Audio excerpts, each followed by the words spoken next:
Assalamu alaikum students, my name is Babar Gulab and I am your biology teacher of grade 9th.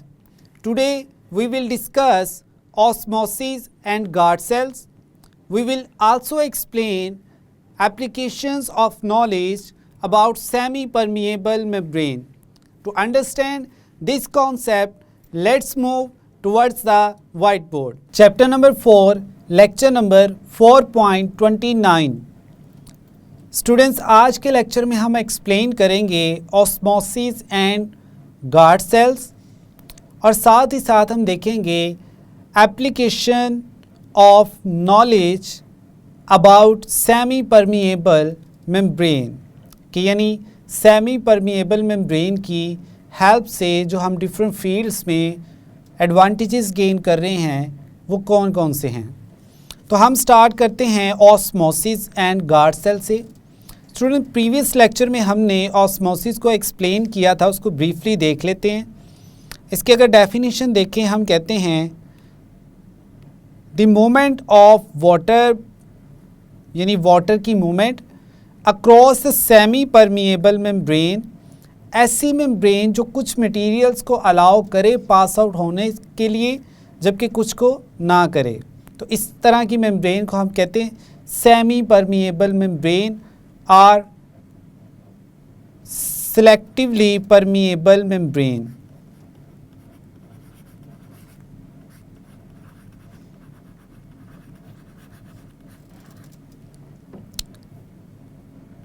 So the movement of water across a semi-permeable membrane from a solution of lesser solute concentration to a solution of higher solute concentration, यानी एक ऐसा solution जिसमें solutes की amount जो है वो कम हो, वहाँ से वाटर जो है वो मूव करता है by passing through a semi permeable membrane दूसरे इन्वायरमेंट में जहाँ पर सोल्यूट्स की कंसंट्रेशन सॉल्यूशन में ज़्यादा हो। इसकी हमने इमेज भी आपको एक्सप्लेन की थी। हमने कहा था ये जो हमारे पास साइड है इसमें सोल्यूट्स की कंसंट्रेशन क्या है, कम है, जबकि दूसरी तरफ जो हमारे पास साइड है उसमें सोल्यूट्स की कंसंट्रेशन क्या है, हाई है। अब जो वाटर है वो क्या करेगा, वो इस साइड पे मूव कर जाएगा जहाँ सोल्यूट्स की कंसंट्रेशन क्या है, ज़्यादा है। अब जैसे ही वाटर दूसरी साइड पे मूव कर जाता है तो आप यहाँ देख सकते हैं कि इस साइड पे जो वाटर लेवल है वो क्या है, कम हो गया है, यानी वाटर दूसरी तरफ मूव कर गया है जहाँ पर सोल्यूट्स की कंसंट्रेशन क्या है, ज़्यादा थी। अब ये जो हमारे पास ऑस्मोसिस है इसका एडवांटेज क्या है प्लांट सेल्स में, हम इसको देखते हैं। ये हमारे पास प्लांट सेल्स के स्पेशलाइज्ड स्ट्रक्चर्स हैं जिनको हम कहते हैं स्टोमेटा।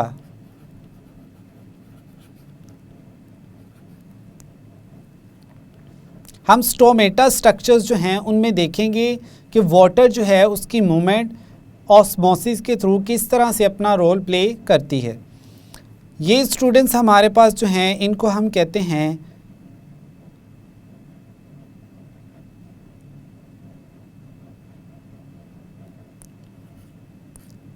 Epidermis sales.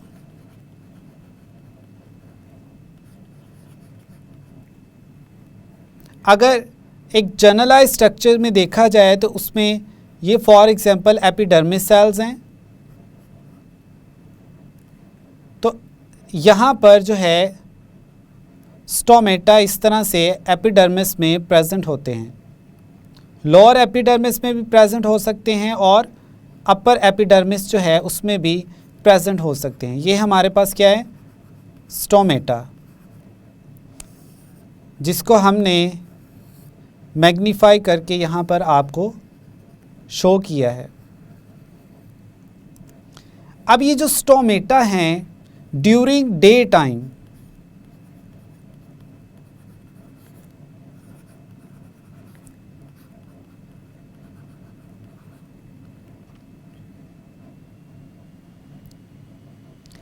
स्टोमेटा के जो गार्ड सेल्स हैं, लाइक ये एक हमारे पास कंप्लीट स्टोमेटा का स्ट्रक्चर है और ये जो दोनों हैं ये इसके क्या हैं, गार्ड सेल्स।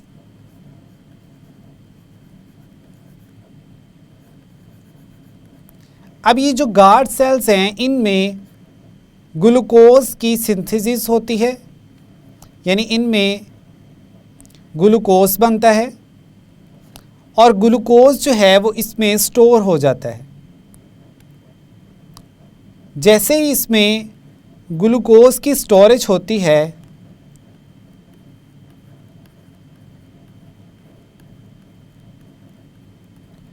तो इनसाइड द स्टोमेटा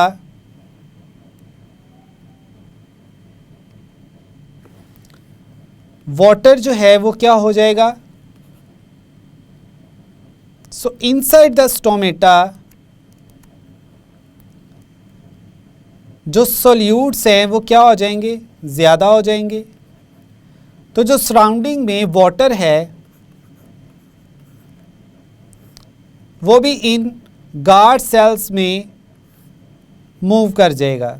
तो जैसे ही गार्ड सेल्स में वाटर जो है वो मूव कर जाता है तो अब ये जो गार्ड सेल्स हैं ये स्वेल कर जाते हैं या हम कहते हैं टर्जिड हो जाते हैं। क्या हो जाते हैं, टर्जिड। और जैसे ये टर्जिड होते हैं तो इनके दरमियान में एक ओपनिंग जो है वो ओपन हो जाती है और इसको हम कहते हैं स्टोमेटल ओपनिंग। अगर एक सिंगल ओपनिंग हो तो इसको फिर हम क्या कहते हैं, स्टोमा। ओवरऑल हम क्या कह रहे हैं, स्टोमेटल ओपनिंग।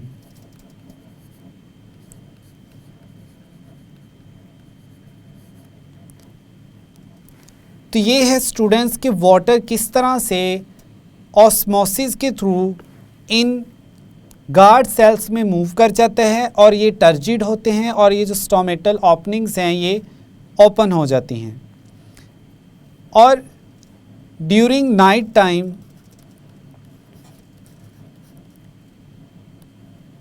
ग्लूकोज की सिंथेसिस नहीं होती तो इन गार्ड सेल्स में ग्लूकोज जो है वो नहीं प्रेजेंट होता। तो जो वाटर है वो क्या करता है, स्टोमेटा को लीव कर जाता है, यानी इसमें से वाटर जो है वो एक्सटर्नल इन्वायरमेंट में चला जाता है क्योंकि वो इन्वायरमेंट हाइपरटोनिक होता है as compare to the environment of these guard cells. तो जैसे ही वाटर इनमें से निकल जाता है तो अब ये गार्ड सेल्स जो हैं ये अपनी टर्जिडिटी लूज़ कर देते हैं या हम कहते हैं टर्जिड नहीं रहते। तो जब ये टर्जिड नहीं रहेंगे तो ये जो स्टोमेटल ओपनिंग थी यहाँ पर वो दोबारा से क्या हो जाएगी, क्लोज हो जाएगी। तो इस तरह से प्लांट्स में जो गार्ड सेल्स हैं इनमें टर्जिडिटी ऑस्मोसिस के थ्रू मेंटेन की जाती है।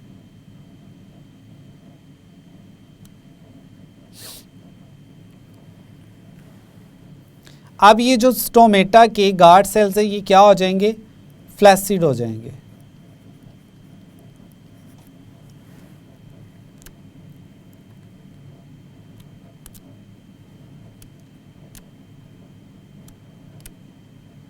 नेक्स्ट स्टूडेंट्स हम देखते हैं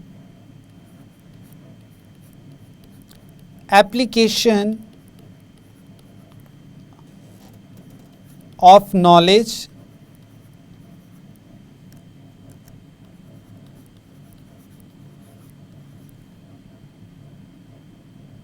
about semi permeable membrane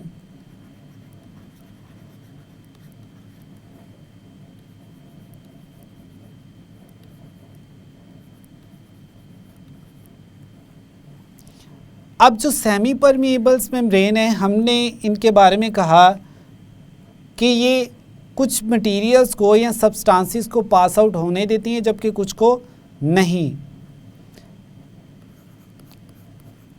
allow some substances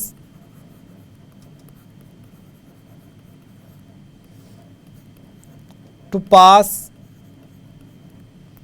in or out. That's why these membranes are known as semi-permeable membranes. अब इसी सेमी परमिएबल मेम्ब्रेन्स के प्रिंसिपल को यूटिलाइज़ करते हुए हमने डिफरेंट मेम्ब्रेन्स सिंथेसाइज की हैं या कंस्ट्रक्ट की हैं जिनको हम वेरियस पर्पसेस के लिए यूज़ करते हैं. फॉर एग्ज़ाम्पल हम कहते हैं वाटर फिल्ट्रेशन के लिए या वाटर को फ़िल्टर करने के लिए. अब यहाँ पर अगर आप इमेज में देखें तो यहाँ पर हमारे पास एक मेम्ब्रेन है.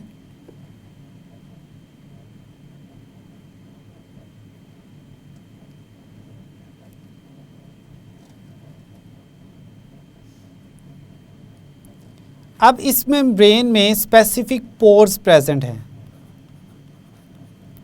अब ये जो पोर्स हैं इनका स्पेसिफिक साइज़ है हम कहते हैं. अब इन पोर्स में से स्पेसिफिक साइज़ के जो मॉलिक्यूल्स हैं वही पास हो सकते हैं. लाइक यहाँ पर फॉर एग्ज़ाम्पल अगर हम वाटर को फ़िल्टर कर रहे हैं तो हमें पता है कि जो वाटर है इसमें माइक्रोब्स भी प्रेजेंट होते हैं. माइक्रोब्स मीन्स यानी इनमें बैक्टीरिया भी प्रेजेंट हो सकते हैं या फिर इनमें वायरसेस भी प्रेजेंट हो सकते हैं.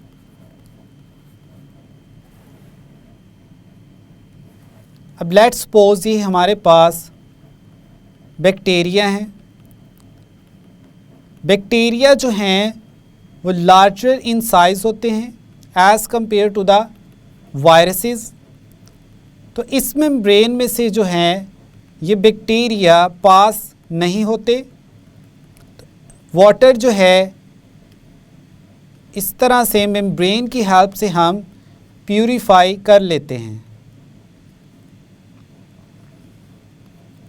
यानी अब जो यहाँ पे वाटर है हमने ये हमारे पास इनलेट है यानी जहाँ से वाटर जो है एंटर हो रहा है और इस मेम्ब्रेन के थ्रू उसको हम फ़िल्टर कर रहे हैं. फ़िल्टर होने के बाद अब जो वाटर है वो यहाँ पर हमारे पास एक आउटलेट के थ्रू हम उसको ऑब्टेन कर लेते हैं, सेपरेट कर लेते हैं. तो इस तरह से मेम्ब्रेन की सेमी परमिएबिलिटी जो है इस प्रॉपर्टी को यूटिलाइज़ करते हुए हमने मेम्ब्रेन फ़िल्टर्स जो हैं वो डेवलप किए हैं. इसकी हमारे पास एग्जांपल्स है डिस्पेंसर्स की जो हम अक्सर वाटर को प्यूरिफाई करते हैं. इस डिस्पेंसर्स में स्पेशलाइज्ड मेम्ब्रेन फ़िल्टर्स लगे होते हैं. जो फ़िल्टर्स माइक्रोब्स को जो है वो वाटर में से सेपरेट करते हैं और हमें हेल्दी वाटर जो है इस तरह से मिलता है. अब यहाँ तक स्टूडेंट्स हमने एक्सप्लेन किया कि किस तरह से वाटर से जो है वो बैक्टीरिया जो हैं इनको हम सेपरेट करते हैं. लेकिन चूँकि हमने कहा वायरसेस जो हैं वो बैक्टीरिया की निस्बत स्मॉल इन साइज़ होते हैं. लाइक अगर हम यहाँ पर कुछ वायरसेस जो हैं वो बनाएं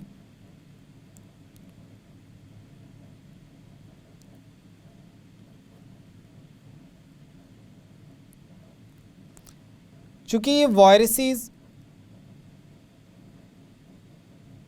बहुत छोटे होते हैं तो इनमें एबिलिटी है कि ये इन पोर्स में से पास हो सकते हैं.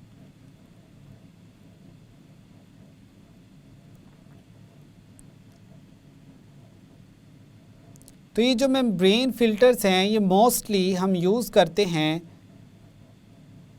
वाटर में से जो बैक्टीरिया हैं उनको रिमूव करने के लिए. अब यही जो मेम्ब्रेन फ़िल्टर्स हैं इनको हम यूटिलाइज़ करते हैं वाटर में से सॉल्ट्स को रिमूव करने के लिए.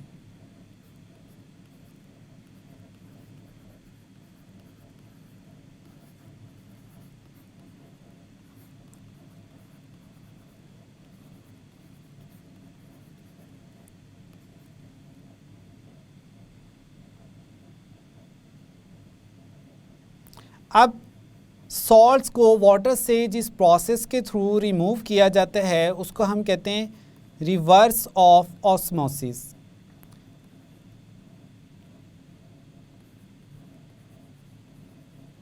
यानी ऐसा प्रोसेस जो ऑस्मोसिस के बिल्कुल उलट है।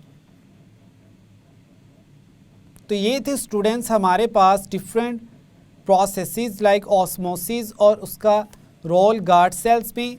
साथ ही साथ हमने बात की applications of knowledge about semi permeable membranes और उनकी हेल्प से जो ह्यूमंस हैं उनको क्या बेनिफिट्स हैं। तो यहाँ तक स्टूडेंट्स आज का जो हमारा लेक्चर था वो कंप्लीट हुआ। स्टूडेंट्स आज के लेक्चर में हमने देखा कि ऑस्मोसिस जो है इसका गार्ड सेल्स की टर्जिडिटी में क्या इम्पोर्टेंट रोल है। साथ ही साथ हमने देखा कि जो ऑस्मोसिस है इसकी क्या बेनिफिट्स हैं प्लांट सेल्स में, लाइक जिसमें हमने एक्सप्लेन किया स्टोमेटा को। फिर हमने बात की कि जो सेमी परमिएबल्स मेम्ब्रेन है इसके प्रिंसिपल की बेस पर ह्यूमंस ने कुछ मेम्ब्रेन्स बनाई हैं जिनकी थ्रू वाटर जो है उसको फ़िल्टर किया जाता है। और ये मेम्ब्रेन्स जो हैं इनकी फिल्ट्रेशन प्रोसेस एबिलिटी की वजह से जो वाटर है उसको प्यूरीफाई किया जाता है। तो यहाँ तक था स्टूडेंट्स आज का हमारा lecture. I hope now you have a clear idea about these topics. मिलते हैं नेक्स्ट लेक्चर में। अल्लाह हाफिज़।